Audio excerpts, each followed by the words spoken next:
We are presented by Modelo and heard on the TuneIn app. If you have not yet already, make sure to download the TuneIn app, where you can check out all things Big 12 and all things Big 12 radio. It's part of the great TuneIn offerings. TuneIn, free radio across the board with incredible stations both across the country, across the world, and broadcast exclusively by TuneIn, including Big 12 radio. We are super happy to be on TuneIn Radio, so check us out on the TuneIn app. Download it today for free.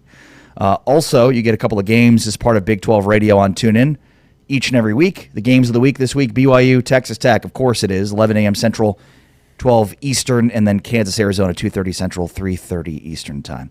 All right, along with James Westling, I'm Ari Temkin. This is Big 12 Today on Big 12 Radio. You can watch us on Big 12 Studios and find out where you can get Big 12 Studios at big12studios.com. Without further ado, each and every Wednesday, we power rank the top 5 teams of the Big 12 because it's not good enough to just have things in this world. Remember, you have to power rank them accordingly. And so on Wednesdays, we put our pants on one leg at a time, except that when our pants are on, we power rank.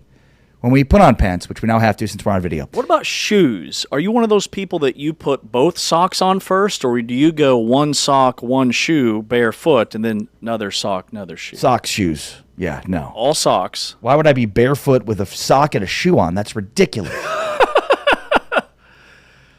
I go one sock, one shoe. I want to be complete on the left side, then I fire off to the right. Sock, That's shoe got to feel combo. so weird for I'm the not right walking side. around with one shoe on. Look at me with a shoe and socks on, and I'm barefoot. That's just weird. It's bizarre. I do it quickly. That's a weird behavior. I'm not going to lie. Hit me up in the chat if you think that's weird. All right, let's power rank. Number 5. Number 5 for me. I'm going first. USUR. Since that's what I said would happen, and it's got to happen. All right, number 5 for me, as I've got to remember who I put for number 5. Oh, yeah, this one's easy. Houston. I feel like the top 5 this week is pretty easy. Do you? Okay, maybe not. Now, Houston is fresh off their loss Do you? to West Virginia. I do. We'll see who you have number 5. Maybe that's the biggest distinction here. But, yeah, I've got Houston number 5. I still think full resume outweighs the loss to West Virginia, which was a really bad loss at home to a previously 2-win West Virginia team.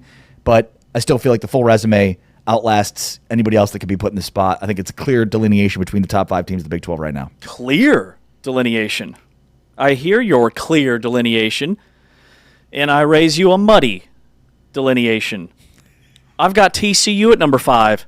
TCU Horned Frogs. Okay, they've played one. Who are they? They've played, right? Do they play anymore? That's how it feels with TCU. And West Virginia just beat Houston, and TCU the week prior had gone on the road in their house and beat West Virginia. And I look at their overall resume, and I still look at the fact that it's not always pretty. They're not blowing people out, but they beat Baylor at home, which was a massive win, a game that the final was very misleading. They almost let it slip away after a 2+ hour rain delay.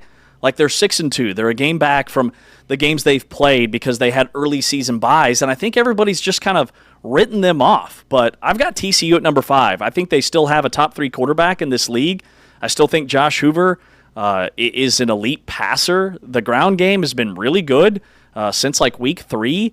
So I'm still kind of keeping my eye on TCU. I've got them number 5. By the way, TCU visits BYU next week, so stay tuned for that. Number 4. Number 4 for me is Cincinnati. Again, despite a loss to the despite a loss to the Utes, I still think full resume. They just still have the one loss in conference play.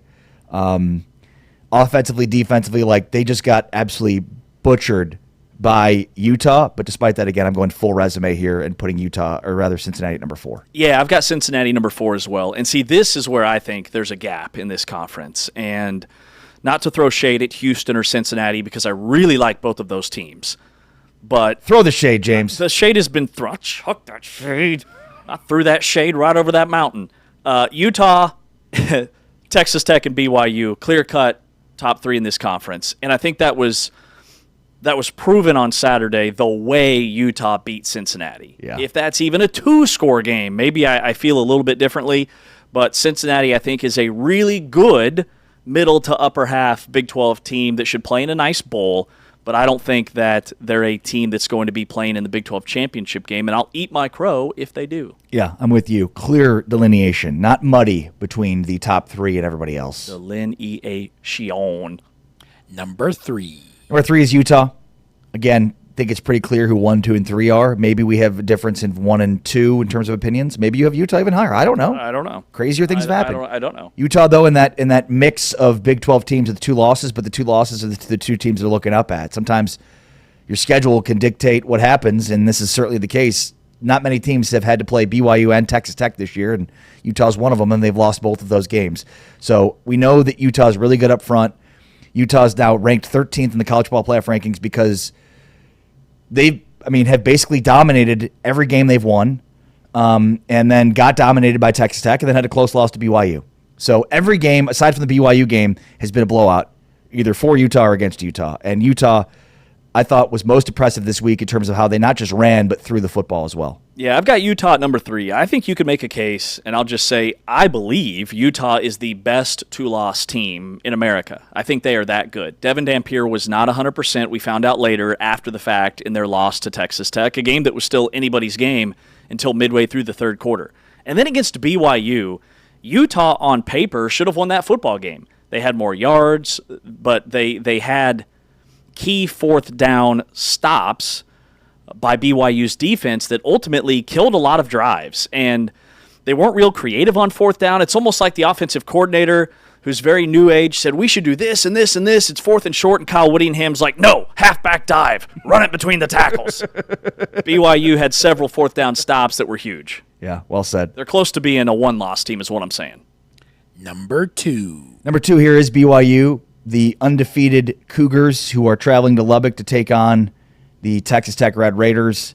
I just think when you look at the full picture and resume, Texas Tech's more impressive than BYU, but obviously this thing will be fought out on the field. I'm also agreeing with the College Ball Playoff Committee here. I mean, Texas Tech is the number 1 rush defense. They're top 5 in defense overall, and they're top 10 in offense. So anytime you're both top 10 in offense and defense, you're in a good spot, which is why I have BYU not number 1. Wait, you've got BYU number 2, Texas Tech number 1? Yeah. BYU's ranked 7th in the college football playoff rankings. Texas Tech is 8. I thought it was the opposite. No, sir. Wow, I must have looked at that incorrectly. No, sir. No, sir. Thank you. I'm going to call you out. All right, fine. So I disagree. I disagree wholeheartedly with the CFP. What was the committee thinking about putting BYU ahead? I'm going to call you out, then you can punch me in the face, and we'll call it even. Done. Yeah, I've got Texas Tech number 2, and I simply, this deep into the season, cannot have a team that has a loss ranked higher than an undefeated team. I know BYU's had games where they've trailed in the second half 4 of their last 5, but the bottom line is they figure out a way to get it done. Texas Tech is dominant. These are 2 legitimate top 10 teams, but Texas Tech, the thing that concerns me about them, if I'm looking at predictive metrics, is I don't know that if Baron Morton, if he misses time the rest of the way, that they're going to run the table. No, you're right. Like, that is a huge unforeseen circumstance thing that really I think their season hinges on because he's that good, and they've already lost Will Hammond. Number 1. I looked so quickly at the rankings, I guess, that I saw what I wanted to see, I suppose. But yeah, shocking. I thought this whole time. I studied it last night. Breaking news. Texas Tech, 8. Number 1 in my heart, though. Yeah, I mean, look, they laid the wood to a Utah team that BYU had to, barely scratch a claw past, which is one of the reasons why I have Texas Tech ahead. And again, Texas Tech being both top 10 in offense and defense, they're multiple on offense, and versatile. Like, you just can't take one thing away. You can try to take away the running game, and they can throw the ball on you with the weapons they have. Caleb Douglas and Reggie Virgil, like Terrence Carter's back, and he's an absolute freight train getting downhill. So to me, it's Tech's versatility, whereas it feels like if BYU's not running the ball effectively, they got no shot to win. Texas Tech could beat you in a bunch of different ways. Yeah, they're really good. I mean, both these teams are really good. And after Saturday, if this is a close game and it goes down to the wire, if these teams are ranked 6-7 in next week's poll, see what you did there. My house is going to lose its mind, as will all of America. I would say America will lose its mind if these teams are ranked 6-7 next week, which they could be 6-7. But I cannot wait for Saturday because I think we are going to find out a lot about BYU. I mean, BYU, this ain't Kansas. They got beat last year after starting 9-0, at home against a below 500 football team in KU. This is Texas Tech, a top 10 team. So this is a chance for them to prove they belong. And it's also, are they going to be more like Cincinnati, where big line doesn't make sense, you go on the road and you get blown out? Or are we going to sit here next Monday and say, man, BYU, win or lose, that team is legit? I believe they're legit. I love LJ Martin. I love what they do defensively with those 12 interceptions. That's going to be huge on Saturday if they can get Baron Morton rattled and throw in a couple of interceptions in terms of what happens. All right. That's James Wesley. I'm Ari Tepkin. There's our power rankings, including the top 5 redheads. Maybe the most important power ranking we've ever done. Kalani Sitake, not a redhead. Next. This is Big 12 Radio, presented by Modelo, heard on TuneIn and watched on Big 12 Studios.